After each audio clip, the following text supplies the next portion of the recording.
മരിച്ചുപോയ ഒരാളോട് ദേഷ്യം വെക്കാൻ പാടില്ല. നമ്മൾ തമ്മിലുള്ള പ്രശ്നം തീരാൻ ഒന്ന് ഹഗ് ചെയ്താ പോരടാ. നിജയും മോളും ഇന്നാ നാട്ടിൽ പോകുന്നത്. ഞാൻ ആ ഫ്ലാറ്റിലോട്ടില്ല.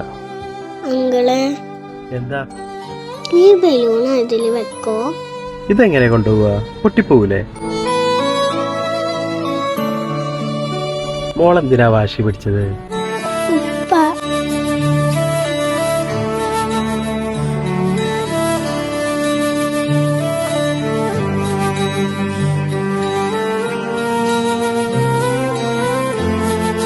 മോളുടെ പപ്പ മോളുടെ കൂടെ ഉണ്ട്. ഒന്ന് കണ്ണടച്ച.